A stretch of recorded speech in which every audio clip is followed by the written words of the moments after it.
สวัสดีและยินดีต้อนรับทุกคนวันนี้เราก็กลับกันมาอยู่ในช่องคนรักบีบีกันอีกแล้วซึ่งวันนี้ผมอยู่ในสนามเดอะวันบีบีกันใครอยากเล่นมาเล่นได้อยู่ที่ขอนแก่นนะครับซึ่งวันนี้ผมได้มาถ่ายคอนเทนต์ในสนามเดอะวันบีบีกันเจ้าของสนามนั้นดีมากแนะนำให้ทุกคนมาเล่นกันบ่อยๆซึ่งสภาพสนามนั้นก็เป็นสนามเปิดโล่งไม่มีอะไรที่จะบดบังวิสัยทัศน์ได้แถมยังมีร่มไม้ที่ดี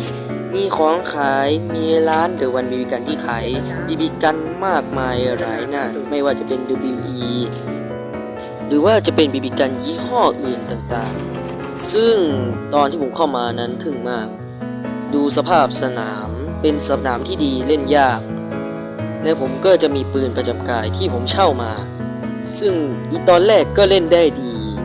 แต่พอหลังๆนี้เริ่มเอะใจทำไมปืนยิงไม่ออกเริ่มวิตกกังวลเลยรีบไปที่หน้าเคาน์เตอร์สรุปสายแบตขาดจึงได้เปลี่ยนกระบอกใหม่เป็น M4 เปลี่ยนซึ่งเราก็ได้มาแล้ว M4A1 กระบอกใหม่ที่เราวิ่งแล้วเขาเปลี่ยนมาให้ซึ่งนี่ก็คือคลิปตอนผมเล่น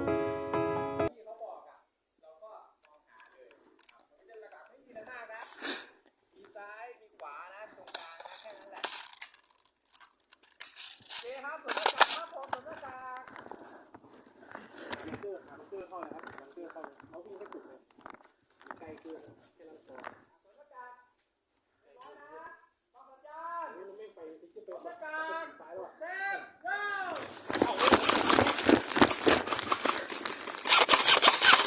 บ้านขวาตัวนึงบ้านขวาตัวบ้านขวาตัว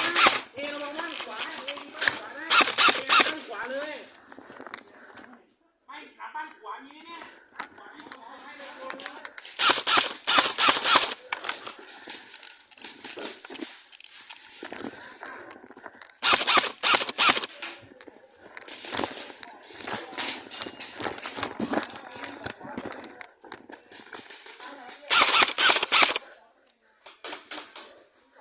42ตัวนึง